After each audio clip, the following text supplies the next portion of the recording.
Hello नमस्कार प्रिय विद्यार्थियों, मैं आर बिलेगा हमारे और आपके अपने यूट्यूब चैनल मैथ्स टॉपिक पर आप सभी का एक बार फिर से हार्दिक स्वागत करता हूं, हार्दिक अभिनंदन करता हूं।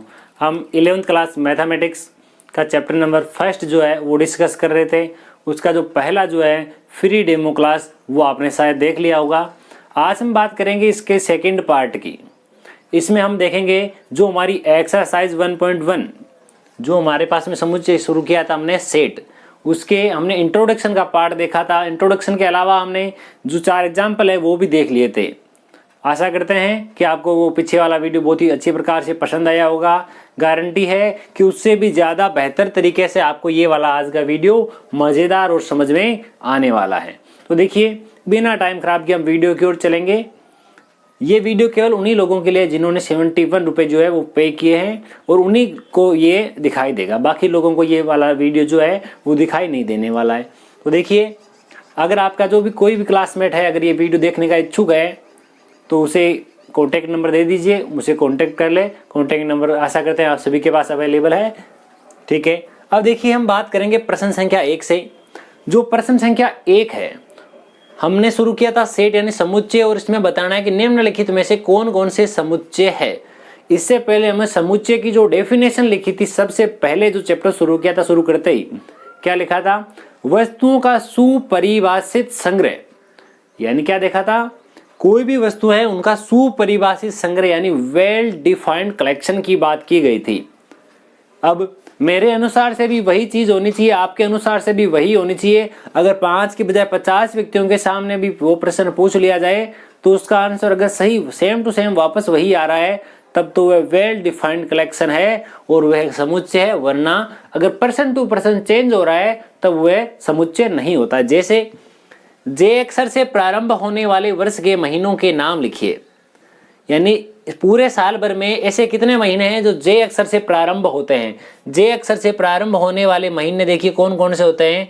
मैं महीनों के नाम लिखता हूं एक बार के लिए। महीनों के नाम होते हैं हमारे पास में जनवरी, जून, जुलाई। ये हमारे पास में 3 महीने होते हैं जो जे से स्टार्ट होते हैं।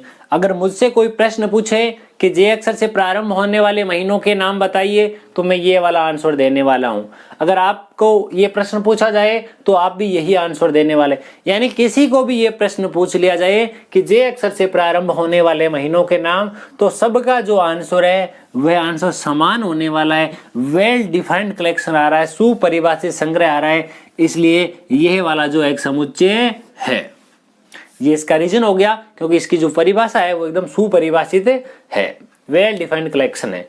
नंबर 2, भारत के 10 सबसे अधिक प्रतिभाशाली लेखकों की बात की जा रही है। अब देखिए, सभी लेखक जो है वो अपनी अपनी प्रतिभा का प्रदर्शन करने के लिए अपने अपने लेखन लिखते रहते हैं। अब जरूरी नहीं हो कि मुझे जो लेखक पसंद आ रहा है वही लेखक आपको पसंद आए, आपको जो लेखक पसंद आए वही लेखक मुझे पसंद आए। हो सकता है आपको पसंद आ रहा है, मुझे पसंद आ रहा है, किसी तीसरे व्यक्ति को पसंद नहीं आए। यानी ये सबके लिए सेम नहीं हो सकता। मैं 10 अलग से बताऊंगा, आपको उन 10 में से 2 अच्छे लग सकते हैं, 8 अच्छे ना लगे, या ऐसा हो सकता है पूरे 10 के 10 ही बेकार लग जाए। यानी सबके लिए ये जो मान्यता है वो एक जैसी नहीं है। टॉप 10 जो है प्रतिभाशाली लेखक जो है हमारे पास में, वो सभी के सभी समान होना आवश्यक नहीं है। ये पर्सन टू पर्सन जो है वो चेंज हो सकता है। अगर ऐसा चेंज हो सकता है तो हमारे पास में ये जो है ये वेल डिफाइंड कलेक्शन नहीं है, सुपरिभाषित संग्रह नहीं है। यह सुपरिभाषित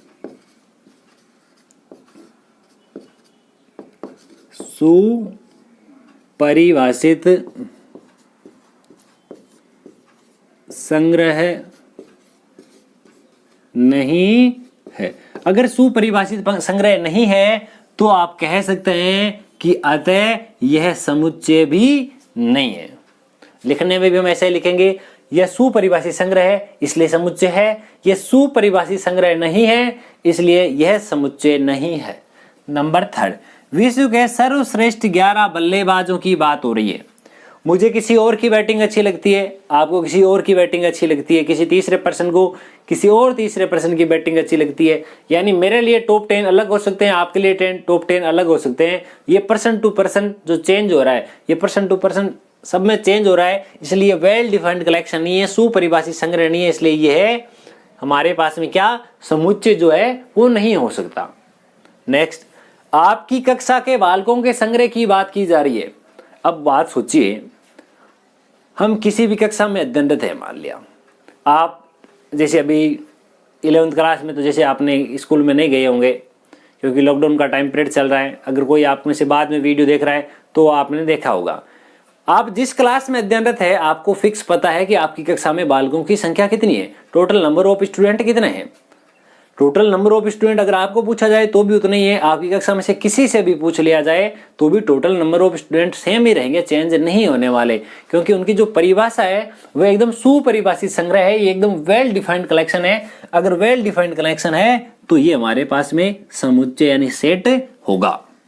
ठीक है, अब हम इससे आगे बढ़ते हैं। देखिए, जैसे ही इससे आगे बढ़ेंगे तो हमारे पास नेक्स्ट जो क्वेश्चन है, 100 से कम सभी प्राकृत संख्याओं का संग्रह। अब हमें पता होना चाहिए जो नेचुरल नंबर है, जो प्राकृत संख्या है वो 1 से स्टार्ट होती है, 1 2 3 और अप टू कहां तक चलना है 99 तक। अब 99 तक ही क्यों चलना है, यहां तक इसलिए चलना है कि बोला 100 से कम होनी चाहिए। मुझे पूछो, चाहे 50 व्यक्तियों को पूछ लो, आपको पूछ लो, आप में से किसी को भी पूछ लो, हमेशा आंसर यही होने वाला, 1 से स्टार्ट होगा और 99 या 99 तक चलेगा। सबके लिए आंसर सेम है, या क्या इसका answer person to person change हुआ? अगर चेंज नहीं हुआ तो ये हमारे पास में वेल डिफाइंड कलेक्शन है, सुपरिभाषित संग्रह होगा। ठीक है, नेक्स्ट अगर हम बात करें, लेखक की बात हो रही है और लेखक श्रीमान जी कौन है? लेखक है श्रीमान प्रेमचंद जी। अब प्रेमचंद जी ने क्या बोला कि इनके द्वारा लिखे गए जो भी उपन्यास है हमारे पास, जो भी नोवेल है, उन टोटल का संग्रह। इस प्रश्न में ऐसा नहीं पूछा है कि इनका प्रसिद्ध नोवेल कौन सा है, प्रसिद्ध इसका उपन्यास कौन सा है। इसमें केवल यह पूछा कि अगर सभी के सभी उपन्यास जो शामिल कर दिए जाए उनका संग्रह जो है वो क्या होगा। यहां मान लो इसके 5, 25, 50, 75 कितने भी इनके नोवेल हो, क्या नंबर में चेंज हो सकते हैं? मैं भी अगर 10 है तो मैं भी 10 बताऊंगा, आप भी 10 बताओगे। हाँ, ऐसा हो सकता है कि उनका क्रम मैं अलग बताऊं, आप क्रम अलग बता सकते हो, परंतु ये जो उनका वेल डिफाइंड कलेक्शन है, रीजन क्योंकि मेरे लिए भी आंसर 10 है तो आपके लिए भी 10 होगा, मेरे लिए 50 है तो आपके लिए भी 50 होगा। सुपरिभाषित संग्रह, इसलिए ये एक सेट होगा। सभी सम पूर्णांक संख्या पूर्णांकों का संग्रह। सम पूर्णांक यानी अगर मुझे पूछे कि सम पूर्णांक कौन कौन से होते हैं तो मेरे लिए सम पूर्णांक देखिए, धनात्मक भी होते हैं, जैसे मैं बार लिख के बताऊं आपको, -2, -4, -6 इस प्रकार से होता है। ऋणात्मक भी होता है और धनात्मक भी होता है। मुझे पूछे तो भी मैं ये बताऊंगा, अगर आपको पूछे तो भी आप यही बताओगे। क्या आपको अगर ऐसा पूछे कि धनात्मक कौन से, ये पूर्णांक कौन से होते हैं, क्या आप ऐसा कह सकते हैं 1/2? क्या आप ऐसा कह सकते हैं ओनली 3? नहीं। क्यों? क्योंकि अगर हमें पूछा गया है यहाँ हमारे पास में सम पूर्णांक होने चाहिए, इवन नंबर होने चाहिए, इवन इंटीजर नंबर होने चाहिए हमारे पास में, क्योंकि सबके आंसर सेम है, इसलिए ये वेल डिफाइंड कलेक्शन है। अगर वेल डिफाइंड कलेक्शन हो तो हमारे पास में ये दिया गया जो है समुच्चय होता है। ये हमारे पास में जो संग्रह है वह एक सेट है, समुच्चय है। नेक्स्ट, इस अध्याय में आने वाले प्रश्नों का संग्रह, जैसे अभी हम पढ़ रहे हैं एक्सरसाइज 1.1, क्या आपकी बुक में भी ठीक उतने ही प्रश्न हैं जितने कि मेरी बुक में प्रश्न है? क्या आपके प्रश्न संख्या 1 में 1 से लेकर 9 तक पॉइंट है? हाँ, ठीक उतने ही पॉइंट मेरे पास में। अगर हमारे पास में मेरे क्वेश्चन नंबर अलग हो, आपके अलग हो, तो हमारा जो है वो मैच नहीं बैठ पाएगा। मैं क्वेश्चन नंबर 1 बताऊंगा, आप तीसरे का आंसर ढूंढ रहे हैं, ऐसा अच्छे नहीं रहता है। यानी ये भी एक वेल डिफाइंड कलेक्शन है। रीजन क्या हो गया? क्योंकि इस अध्याय में मेरे पास उतने ही प्रश्न है जितने आपके पास। अब देखिए, अगर आप में से किसी भी विद्यार्थी के पास अब तक लॉकडाउन के टाइम पीरियड के कारण किताब अवेलेबल नहीं हो पाई है तो मुझे व्हाट्सएप पे मैसेज कर सकते हैं, वहाँ से आपको पूरी की पूरी जो किताब है उसकी PDF सेंड कर दी जाएगी। अगर जब तक आपके पास बुक नहीं आ पाती है तब तक आप उस PDF से काम चला सकते हैं। ये आपको पूरा के पूरे जितने भी चैप्टर हमारे पास अवेलेबल होंगे उसमें 15 चैप्टर जो पूरी बुक है उसकी एक PDF है वो आपको सेंड की जाएगी। अगर किसी के पास किताब पहले से अवेलेबल है तो कोई प्रॉब्लम नहीं है, बहुत ही अच्छी बात है। वो बैठ करके जम करके तैयारी करो, ये तैयारी जो है आपकी बहुत ही अच्छी आपके काम में आने वाली है। यह जो चैप्टर है ना केवल यहीं पर, आगे आने वाले जो चैप्टर्स है जैसे चैप्टर नंबर 2 हो से हम लास्ट तक चले जाएंगे प्रोबेबिलिटी यानी प्रायिकता तक, तब भी ये हमारा चैप्टर जो बहुत ही ज़्यादा काम में आने वाला है कि समुच्चय क्या होता है, ये हमारे कंटिन्यू काम में आते जाएंगे। देखिए तो हमें इस लॉकडाउन के टाइम पीरियड को, जैसे हम फ्री बैठे हैं, इसको सोने में सुहागा की तरह काम में लेना है। हम बहुत ही ज़्यादा फ्री बैठे रह चुके हैं, अब जो हमारा टाइम है हमें बहुत ही अच्छी प्रकार से इसको मेंटेन करना है। हमारा नेक्स्ट पॉइंट है विश्व के सबसे अधिक खतरनाक जानवरों का संग्रह। क्या ये सबके लिए सेम है? मुझे किसी दूसरे जानवर से डर लगता है, आपको किसी दूसरे जानवर से डर लगता होगा। जैसे मैंने कहा शेर सबसे खतरनाक जानवर है, कितने जानवरों की बात की गई थी? कहीं नाम नहीं है, इसमें बोला विश्व के सबसे अधिक खतरनाक जानवरों का संग्रह। मैं बता सकता हूं कि शेर सबसे ज्यादा खतरनाक है, आपने बोला नहीं, आपने कह दिया चीता सबसे खतरनाक है, तब तक कोई दूसरा है उसने कह दिया बाघ जो है सबसे ज्यादा खतरनाक है। कई ऐसे भी भाई लोग आ सकते हैं, कई ऐसे अपनी सिस्टर आ सकती है कि जिनको कुत्ते से डर लगता हो, कॉकरोच से डर लगता हो, छिपकली से डर लगता हो, सांप से डर लगता हो, सबसे डर लगता है। यानी सबके लिए जो है ये पर्सन टू पर्सन अलग अलग प्रकार से चेंज होता जा रहा है। अगर पर्सन टू पर्सन चेंज होता रहा है तो ये वेल डिफाइंड कलेक्शन नहीं है, ये सुपरिभाषित संग्रह नहीं है, इसलिए ये वाला समुच्चय नहीं हो सकता है। इस प्रकार हमने प्रश्न संख्या 1 के सभी पॉइंटों को 1 बाय 1 डिस्कस किया है। आप अच्छी प्रकार से इसको समझ पाए होंगे। अब आपको इसी प्रकार से इसको नोट डाउन कीजिए। नोट डाउन करने के बाद में हम क्वेश्चन नंबर 2 की बात करेंगे, तब तो अच्छी प्रकार से वीडियो को पॉज करके क्वेश्चन नंबर 1 को अच्छी प्रकार से नोट डाउन करें। हम बात करते हैं अब क्वेश्चन संख्या 2 के बारे में। अब हम बात करते हैं हमारे नेक्स्ट क्वेश्चन की ओर। हमारा जो क्वेश्चन नंबर 2 है, क्वेश्चन नंबर 2 क्या लिखा हुआ है? ए जो हमारे पास में कोई सेट दिया जिसमें एलिमेंट है 1 2 3 4 5 6 और जो हमारे पास में रिक्त स्थान दिए हुए हैं फिल इन द ब्लैंक्स, तो हमारे पास में रिक्त स्थान में भरना क्या है? हमारे पास में 2 सिंबल दिए हुए हैं, ये वाले दोनों मैंने आपको अच्छी प्रकार से इंट्रोडक्शन में बता दिया था। इसको कहते हैं बिलोंग्स टू, इसको कहते हैं डज नॉट बिलोंग्स टू। अवयव है, इसको क्या कहते हैं? अवयव है, और इसको कहते हैं अवयव नहीं है, डज नॉट बिलोंग्स टू। जैसे 5 जो लिखा हुआ है वो इसी सेट में से है, इसी समुच्चय में से है, तब मैं कह सकता हूं 5 जो है वो अवयव किसका है?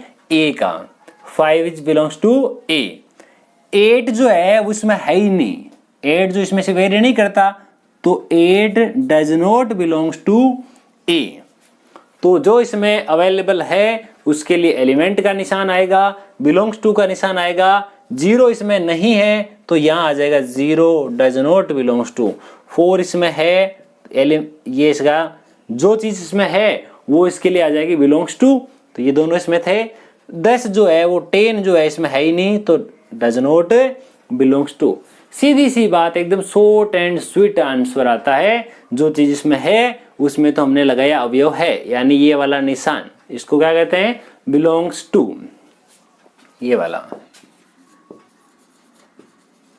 बिलोंग्स टू यानी अवयव है, एलिमेंट है। अगर एलिमेंट है ही नहीं तो हम कह देते हैं डज नॉट बिलोंग्स टू, यानी अवयव नहीं है। ये हमारा दूसरा प्रश्न था, एकदम छोटा सा स्वीट सा आंसर है। अब हम बात करेंगे हमारे तीसरे प्रश्न की ओर। आप वीडियो को आराम से पॉज करके उतारते रहिएगा, क्योंकि अगर मैं कहीं ना भूल भी जाऊं तो आप वीडियो आसान से, जैसे भी प्रश्न खत्म हो जाता है तुरंत प्रश्न वीडियो को पॉज करें, अच्छी प्रकार से आप इसके नोट्स बनाते रहे। साथ ही साथ मुझे इसको रोस्टर रूप में लिखना है। कौन से रूप में लिखना है? जो रोस्टर मेथड है हमारे पास में, यानी टेबुलर फॉर्म, उस फॉर्म में लिखना है ए का मान। अब हमारे पास में x जो है वो कोई पूर्णांक होना चाहिए, कोई भी इंटीजर नंबर होना चाहिए, जबकि x की जो कंडीशन है वो हमारे पास में दी गई है -3 या -3 से बड़ा होना चाहिए। -3 अवेलेबल है। देखिए ये जो प्रश्न है 2 प्रकार से पूछा जा सकता है। कई ऐसी बुक्स जो है जिनमें इस क्वेश्चन में प्रिंटिंग मिस्टेक भी है। किस प्रकार से प्रिंटिंग मिस्टेक है मैं आपको अच्छी प्रकार से बता देता हूँ। देखिए हमारा पास में जो प्रश्न है उसमें ऐसा कुछ लिखा है, दिखाई दे रहा है -3 ग्रेटर देन और इक्वल x लेस देन 7। कई किताबें जिसमें ये इक्वल का निशान नहीं है। अगर निशान है तब हमारे पास में कौन सा आंसर आएगा, अगर नहीं है तब हमारे पास में कौन सा आंसर आएगा, दोनों हम अच्छी प्रकार से देख लेते हैं। यहाँ अगर बराबर का निशान है साथ में तो यानी -3 भी इंक्लूड करना है।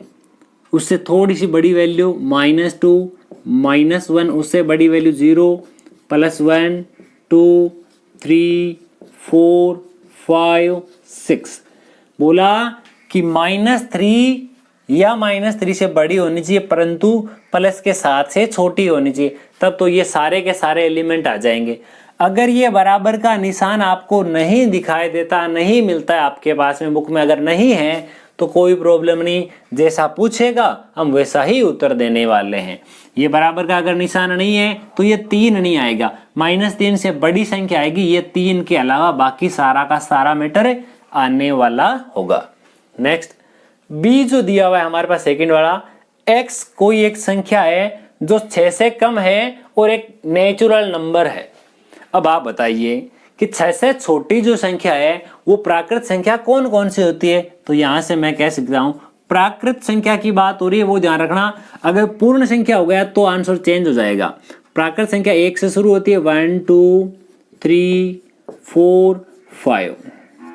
हमारे पास में केवल और केवल नेचुरल नंबर की बात हो रही थी, केवल और केवल प्राकृत संख्या की बात हो रही थी, तब हमारे पास में ये वाला आंसर आ गया। अगर यहाँ पूर्ण संख्या होता तो इसमें एक 0 और बढ़ जाता, ये हमारे पास में इसका आंसर हो जाता। अब हम तीसरे वाले पे बढ़ते हैं। हमारा जो तीसरा पॉइंट दिया हुआ है वह कुछ इस प्रकार से है।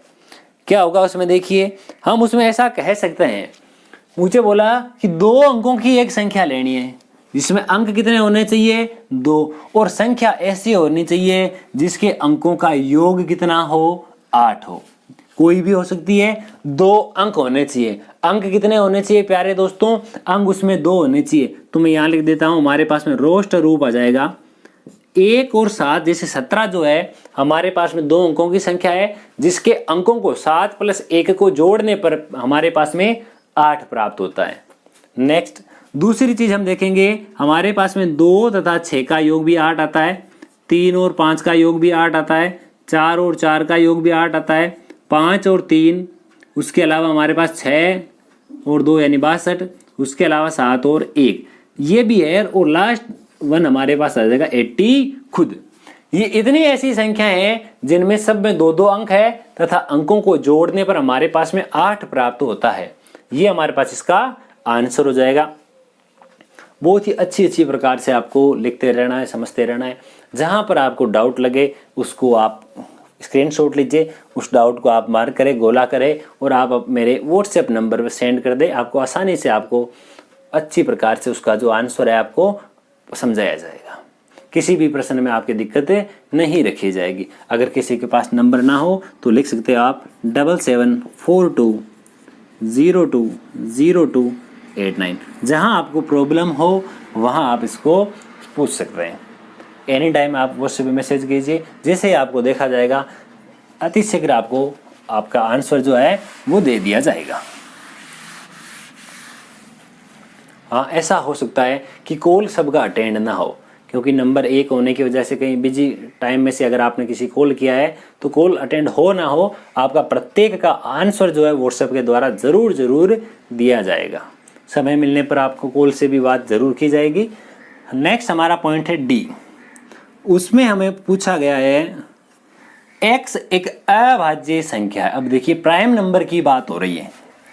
सबसे पहले जो हमारे पास में नाम आता है ना, उनकी अच्छी प्रकार से हमें नॉलेज होनी चाहिए। अभाज्य संख्या की बात हो रही है, यानी कि प्राइम नंबर। अब प्राइम नंबर होता क्या है, ऐसी संख्या जिसमें खुद के अलावा यानी स्वयं के अलावा या एक के अलावा किसी का भी भाग नहीं जाता है, वह संख्या अभाज्य संख्या कहलाती है। मुझे ऐसी संख्या बतानी है जो अभाज्य संख्या हो, यानी खुद के अलावा किसी का भी भाग नहीं जाता हो, जो संख्या 60 को पूरा पूरा भाग देती हो। देखिए 2 जो है वो एक कैसी संख्या है, अभाज्य संख्या, यानी इसमें खुद के अलावा किसी का भाग नहीं जाता परंतु इसका भाग 60 में जाता है। 3 जो है इसमें किसी का भाग नहीं जाता परंतु इसका भाग 60 में जाता है। इसके आगे आता है 4 नहीं 5। 5 जो ऐसी संख्या है इसमें किसी का भाग नहीं जाता परंतु इसका भाग पूरा पूरा जाता है। इसके अलावा ऐसा कोई भी नंबर नहीं है जो हमारे पास में अभाज्य संख्या हो तथा 60 की भाजक हो।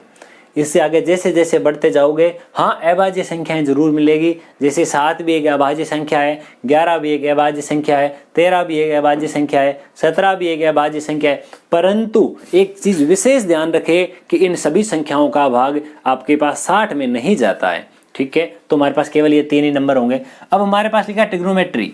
ट्रिग्नोमेट्री शब्द के जितने भी अवयव है उन सबका समुच्चय लिखना है। जैसे ई बराबर, समुच्चय के लिए मैंने आपको पहले ही इंगित कर रखा है, बता रखा है, किसी भी लेटर की पुनरावृत्ति बारंबारता नहीं आएगी। जैसे पहले टी आर आई यहाँ तक ठीक है, उसके बाद में जी ओ एन, यहाँ तक जी ओ एन तक तो लिख दिया। एन के बाद में और ओ आ रहा है, ओ हमने एक बार लिख दिया। इसके आगे बढ़ना है डायरेक्टली, एम ई, टी पहले लिख चुके हैं, आर पहले लिख चुके हैं, सीधा ही वाई आ जाएगा।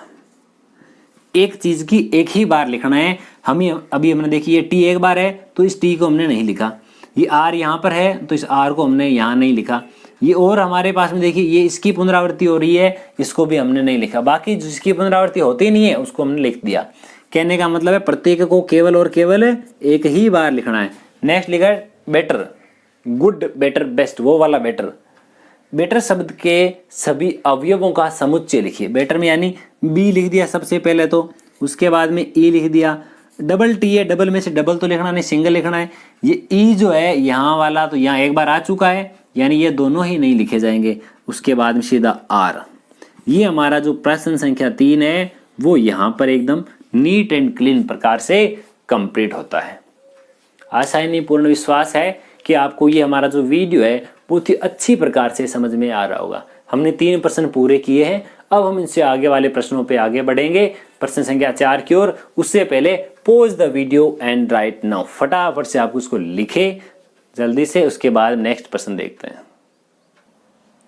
ये हमारा नेक्स्ट है क्वेश्चन नंबर 4। 3 क्वेश्चन हमारे हो चुके हैं, ये हमारा क्वेश्चन नंबर 4 है। क्वेश्चन नंबर 4 में हमारे पास में क्या लिखा है, समुच्चय निर्माण रूप में लिखना है। समुच्चय निर्माण यानी सेट बिल्डर फॉर्म। कौन से रूप में लिखना है, सेट बिल्डर फॉर्म।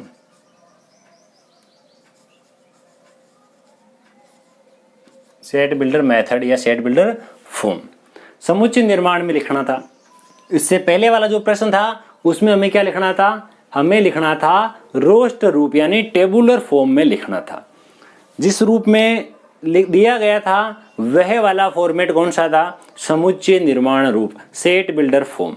हमें लिखना था रोस्टर रूप में, इसमें रोस्टर रूप दिया हुआ है, समुच्चय निर्माण रूप में लिखना है। बहुत ही अच्छा एक शानदार प्रश्न है। देखिए लिखते टाइम कैसे लिखेंगे, लिख देता हूं समुच्चय निर्माण रूप, समुच्चय निर्माण रूप। समुच्चय निर्माण रूप में लिखते समय मैं ऐसा लिख सकता हूं कि मेरे पास में कोई एक समुच्चय, कोई एक सेट ए है। ए के जितने एलिमेंट है वो एक्स है, वो एक्स है किस प्रकार से वो देखिएगा। एक्स क्या है, इन सब में एक कंडीशन फिक्स है, कौन सी, 3, 6, 9, 12 है। ये सब के सब 3 के मल्टीपल है। यहां मैं ऐसा लिख सकता हूं 3n। यहां जो मेरे पास में n है वो कहां से लिया गया है, नेचुरल नंबरों में से लिया गया है।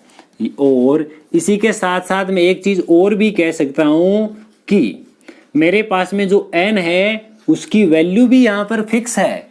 कौन सी, n की वैल्यू यहां 1 हो सकती है, उससे बड़ी हो सकती है, उसके बराबर। देखिए n जो है उसकी 1 लेस देन और इक्वल, इसकी वैल्यू जो है n की वैल्यू 1 से बड़ी हो सकती है, 2 हो सकती है, 3 हो सकती है, परंतु हो कहां तक सकती है? ये 3 इंटू 1, 3 इंटू 2, 3 इंटू 3, 3 इंटू 4, 4 तक हो सकती है, 4 तक हो सकती है, परंतु उससे बड़ी नहीं हो सकती। ये हमारे पास पहले का आंसर आ गया। और समझते हैं, मैंने लिखा x बराबर 3n, इसका मतलब ये जो n की वैल्यू हमारे पास में है इनटू, इसकी जगह 1 लिखूं तो ये 3 हो जाएगा, 2 लिखूं तो ये हो जाएगा, 3 लिखूं तो ये हो जाएगा, 4 लिखूं तो ये हो जाएगा, यानी 3 इंटू n लिखा मैंने। और जो n है वो किसी एक प्राकृत संख्या का भाग है, और प्राकृत संख्या कौन कौन सी यहाँ प्रयोग में ली गई है? 1 2 3 4। अब इसको मैंने एक साथ लिख दिया कि n का जो मान है वो हमारे पास में 0 के मतलब 1 के बराबर हो सकता है, 1 से बड़ा हो सकता है, या फिर हमारे पास में देखिए जो 4 लिखा था 4 के बराबर हो सकता है, या उससे छोटा हो सकता है। ये तीनों कंडीशन को मैंने एक साथ करके यहां लिख दिया। ठीक है, अब हम आगे बढ़ते हैं।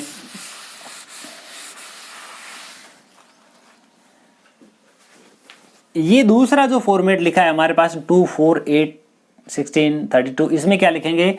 इसमें भी हमें समुच्चय निर्माण लिखना है, समुच्चय निर्माण रूप। देखिए डियर स्टूडेंट, मैंने आपको एक चीज बताई थी कि जो रोस्ट रूप होता है वो मेरे लिए सेम 100% उतना ही होता है जितना आपने बताया होगा, परंतु समुच्चय निर्माण रूप को लिखते समय आपका और मेरा 2% 5% चेंज हो सकता है, क्योंकि भाषा संबंधी परिवर्तन जो 2-5% चलता है। जैसे इसकी जगह मैं ऐसा भी लिख सकता था, x ऐसा है कि x 3 का गुणज है तथा x का मान 1 या 1 से बड़ा तथा 4 या 4 से छोटा, इस प्रकार लैंग्वेज के रूप में भी लिख सकते थे। ये दूसरे वाला है, इसमें मैं ऐसा लिख देता हूं, सेम ऐसा ही काम करना है। x जो है वो इस प्रकार से है कि x बराबर, इसको मैं ऐसा लिखता हूं 2 की पावर n। ये 2 की घात 1 है, ये 2 की घात 2 है, ये 2 की घात 3 है, ये 2 की घात 4 है, ये 2 की घात 5 है। x जो है वो 2 की पावर के रूप में चेंज होता जा रहा है, यानी n जो है वो अब की बार भी यहाँ पर एलिमेंट ऑफ नेचुरल नंबर, जहां और भी कंडीशन है n की वैल्यू हमारे पास में कहां से कहां तक है? 1 हो सकती है, उससे बड़ी हो सकती है, 2 हो सकती है, 3 हो सकती है, 4 हो सकती है, 5 भी हो सकती है, 5 भी हो सकती है। नेक्स्ट हमारे पास में जो है इसको रोस्ट रूप में लिखेंगे तो हमारे पास में ऐसा आएगा 5 5 25 125 725। x कुछ इस प्रकार से है कि x बराबर 5 की पावर n, सेम यही काम है। इसमें 2 की पावर n, 2 की घातें बढ़ाने पर हमारे पास संख्याएं प्राप्त हो रही थी। इसमें मुझे क्या करना है? 5 की घात 1, 5 की घात 2, 5 की घात 3, लगातार संख्याएं बढ़ती जा रही है, तो इसमें 5 की घात n लिख दिया मैंने। अब 5 की घात n तो लिख दिया, परंतु n खुद क्या है? Element of natural number. n क्या है? n is element of natural number, n is belongs to n, यानी प्राकृत संख्या। तथा हम कह सकते हैं कि n का जो मान है 1 या 1 से बड़ा है तथा 4 से छोटा होगा, 4 के बराबर हो सकता है। 3 पॉइंट हो गए। या ऐसा लिख देना 5 की कोई घात, जहां घात जो है 1 से लेकर 4 तक हो। यहां देखिए, इसको मैं क्या कह सकता हूं? इसको मैं ऐसा कह सकता था, जैसे कौन से रूप में लिखना है मुझे? सेट बिल्डर फॉर्म में, सेट बिल्डर फॉर्म, समुच्चय निर्माण रूप। समुच्चय निर्माण रूप में अगर लिखा जाए तो देखिए ये सारी की सारी जो संख्या है कुछ ऐसी है। मैं ऐसा लिख सकता था इसकी जगह x एक सम प्राकृत संख्या है। x एक क्या है? सम इवन नेचुरल नंबर, सम संख्या है, प्राकृत संख्या है। अब ये कहां तक जा रही है? यहां जब इस प्रकार का सिंबल हो हमारे पास में तो हमें पता ही नहीं चलता। Up to infinity, up to infinity, यानी कहाँ तक जाए वो तो कोई दिक्कत नहीं है, पर जो भी संख्या इनको देखते हुए ऐसा पता चल रहा है कि हमारे पास में x जो है सम संख्या होने के साथ साथ एक नेचुरल नंबर यानी प्राकृत संख्या है। ये हो गया हमारे पास में। अब देखो यहाँ अब मैं क्या कर सकता था, इसकी जगह में ऐसा भी कुछ कह सकता था कि यहाँ x जो है वो ऐसा है कि x बराबर 2n, x बराबर 2n, n is element of natural number, और जहां पर n का जो मान है, n हमारे पास में क्या होना चाहिए, n हमारे पास में क्या होना चाहिए, नेचुरल नंबर, कुछ भी हो। n का मान 1 है तो 2 गुणा 1 2, 2 है तो 2 गुणा 2 4, 6 है तो 6 गुणा 2 12, यानी हमारे पास n की कोई बॉन्डिंग नहीं है। कहाँ से शुरू हुआ है, 1 से, कहाँ खत्म हुआ, नो प्रॉब्लम। ये हम इन दोनों में से कोई एक चीज लिख सकते हैं। इसलिए मैंने बताया कि जब समुच्चय निर्माण रूप में सेट बिल्डर फॉर्म में लिखा जाता है तो लिखते समय आपका तरीका, मेरा तरीका 2%, 3%, 5% चेंज हो सकता है। कहने का तरीका वही होता है। अगर क्वेश्चन में आया है आंसर पेपर में तो देखिए कॉपी चेक करने वाला केवल जो क्वेश्चन लिखा है उसका मतलब समझता है, आपने क्या चीज लिखी है उसका मीनिंग क्या निकलता है वो चीज आपके लिए मायने रखती है। अब हम आगे चलते हैं। हमारा जो नेक्स्ट पॉइंट क्या है वो वाला 1 4 9 और कहां तक लिखा है, 100 तक लिखा है। तो इसमें मैं लिख देता हूं, सेट बिल्डर फॉर्म में लिखना था मुझे, सेट बिल्डर फॉर्म डी की वैल्यू हमारे पास में क्या आएगी, x आएगा, और x क्या है, x जो है वह हमारे पास में, या ऐसा लिख दूं x बराबर n स्क्वायर, सीधा छोटा सा काम कर दिया मैंने। x जो है वो डायरेक्ट मैंने क्या लिख दिया, n स्क्वायर। अब ये भी तो बताना होगा कि हमारे पास में n जो है क्या, कोई प्राकृत संख्या है। अब प्राकृत संख्या में कंडीशन भी दी हुई है कि n की वैल्यू हमारे पास 1 से लेकर 10 तक है। ये 1 का स्क्वायर, 2 का स्क्वायर, 3 का स्क्वायर, ये 10 का स्क्वायर है। तो 1 या 1 से बड़ा हो सकता है, 10 या 10 से छोटा हो सकता है। या तो आप ऐसा लिख दो। दूसरी कंडीशन आप ऐसा भी लिख सकते थे जैसे इसमें 2 बताया था। लगभग सब में आप अपने अनुसार छोटा मोटा चेंजिंग कर सकते हैं। इनको भी आप भाषा के संबंधी इस रूप में लिख सकते हैं। कंपल्सरी नहीं, आपको मैंने जिस रूप में बताया है आप उसी रूप में लिख करके आए। छोटा मोटा चेंजिंग इनमें सब में किया जा सकता है। अब देखिए ये जो है आप इसको क्या लिख सकते थे, यहाँ हमारे पास में प्राकृत संख्या है, x प्राकृत संख्या का वर्ग है, जहां x एक प्राकृत संख्या का वर्ग है जहां प्राकृत संख्या 1 से बड़ी, 1 या 1 से बड़ी तथा 10 या 10 से छोटी पॉसिबल है। इस प्रकार हमारा ये क्वेश्चन नंबर 4 जो है यहाँ कंप्लीट होता है। क्वेश्चन नंबर 4 तक आपके अच्छी प्रकार से कंप्लीट हुए होंगे। अब आप इसको अच्छी प्रकार से नोट डाउन कीजिए। अब हम बात करते हैं इससे आगे वाले प्रश्न क्वेश्चन नंबर 5 की। किस प्रकार का हमारा क्वेश्चन नंबर 5 दिया हुआ है बहुत ही अच्छे से समझिएगा। तब तक आप इसको पहले नोट डाउन करें, बाद में हम इसे नेक्स्ट जो क्वेश्चन है उसके ऊपर बात करेंगे। यह है हमारा प्रश्न संख्या 5 जिसमें लिखा है निम्नलिखित समुच्चयों के सभी अवयवों को सूचीबद्ध करना है। हमने सबसे पहले पढ़ा था कि जो भी हमारा सेट है, सेट को 2 प्रकार से लिखा जाता है, एक तो रोस्टर रूप में और दूसरा जो है हमने समुच्चय निर्माण रूप में। रोस्टर रूप को सूचीबद्ध या सारणीबद्ध रूप भी कहते हैं। हमें प्रश्न दिया गया है कि दिए गए जो हमारे पास 6 ऑप्शन हैं उन 6 के 6 ऑप्शंस को आपको कौन से रूप में लिखना है, सूचीबद्ध रूप में लिखना है, यानी कि दूसरी भाषा में बोला जाए तो रोस्टर रूप में लिखना है हमें।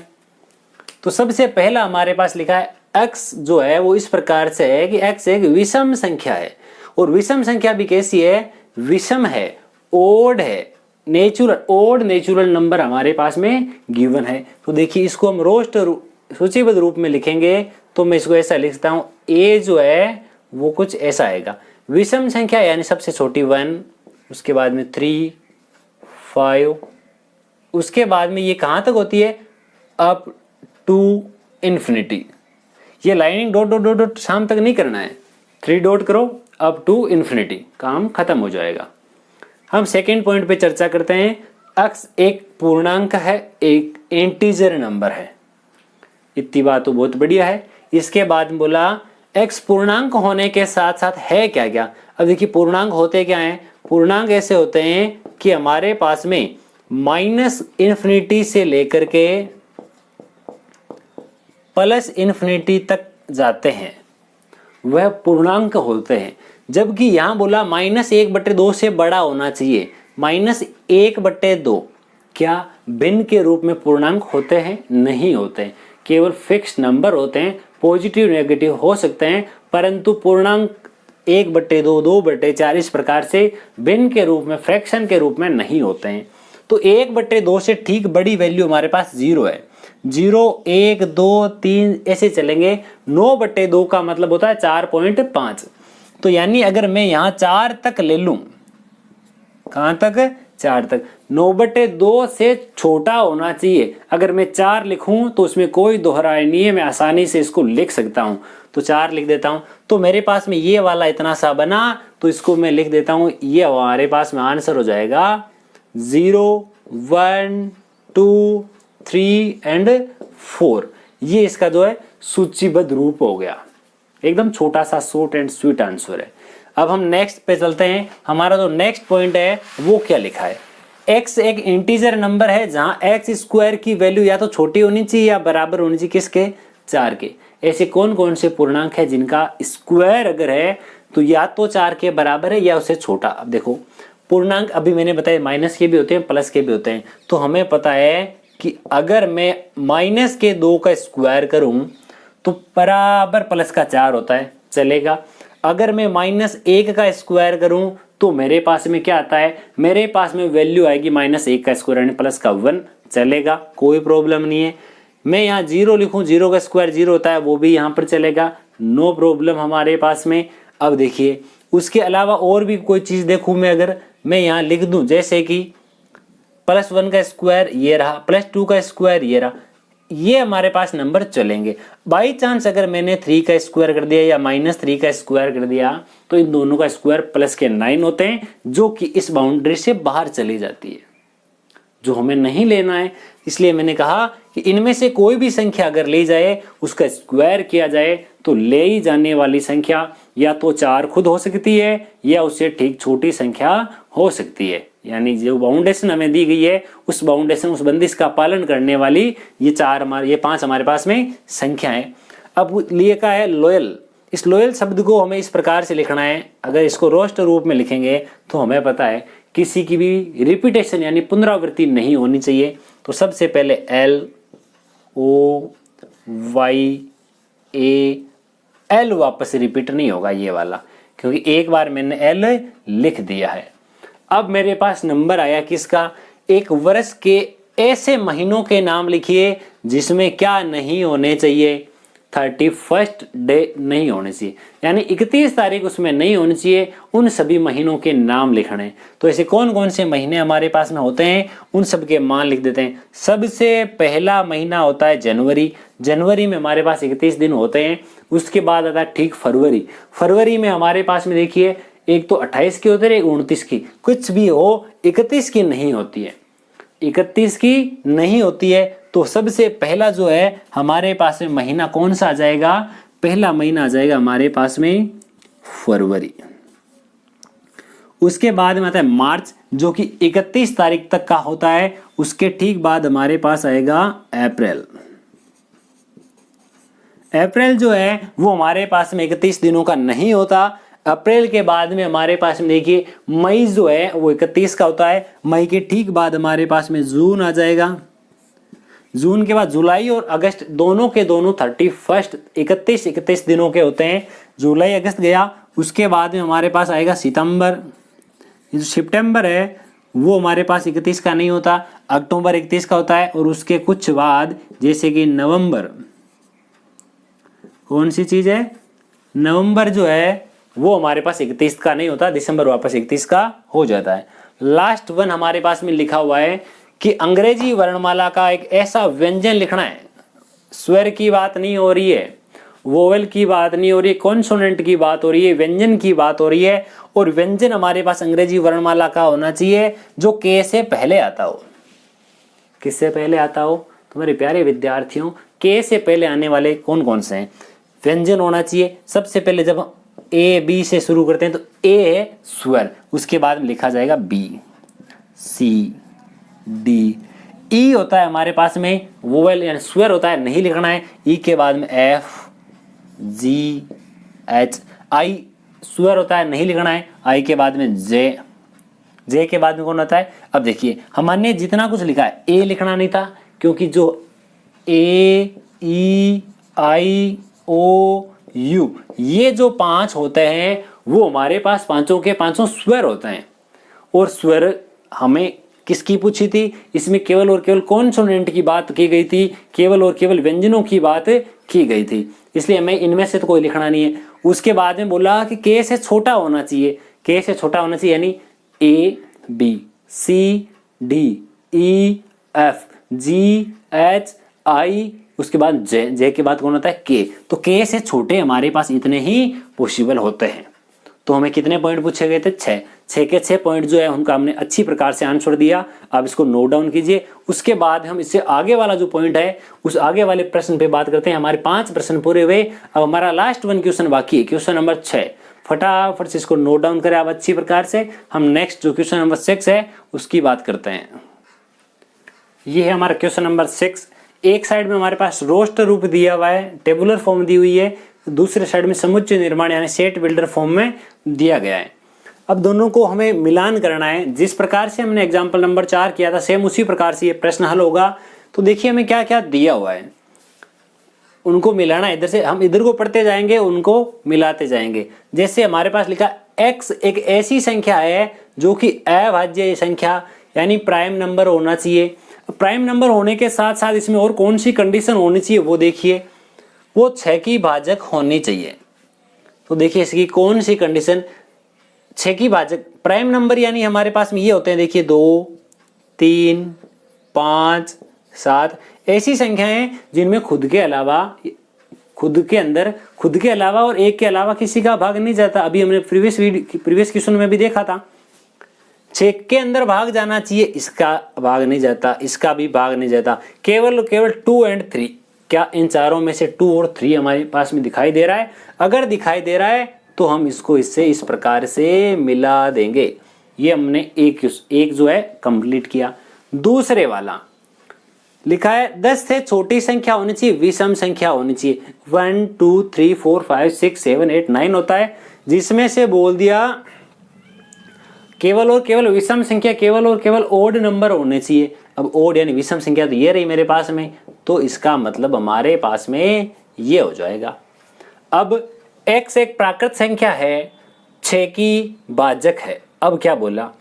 x एक ऐसी संख्या है जिसका भाग 6 में जाता है। अब सम है या विषम है कुछ नहीं बोला। 1 का भाग जाता है, 2 का भी जाता है, 3 का भी जाता है और 6 का खुद का भाग भी जाता है। जैसे हमारे पास में ये जो पॉइंट है, ये वाला पॉइंट हमारे पास में करेक्ट हो जाएगा। अब हमारे पास एक ही बचा हुआ है मैथमेटिक्स शब्द का, किस रूप में? रोस्ट रूप में। तो मैथमेटिक्स शब्द को रोस्ट रूप में लिखने पर इस प्रकार से ये हमारे पास सारे मिलान करते हैं। तो आसानीपूर्ण विश्वास है कि आपको आज का ये वीडियो बहुत ही अच्छी प्रकार से पसंद आने वाला है। आज की इस वीडियो लेक्चर में हमने एक्सरसाइज 1.1 जो है उसके कंप्लीट क्वेश्चन किए थे। क्वेश्चन नंबर 1 से शुरुआत करके क्वेश्चन नंबर 6 तक कंप्लीट किया है। तो आने वाले हम वीडियो लेक्चर में जो एक्सरसाइज 1.2 है उसका पहले इंट्रो देखेंगे। इंट्रोडक्शन होने के बाद में उसके बाद क्या करेंगे, उसके उदाहरण, और जो नेक्स्ट वीडियो आएगा उसमें हम देखेंगे एक्सरसाइज 1.2।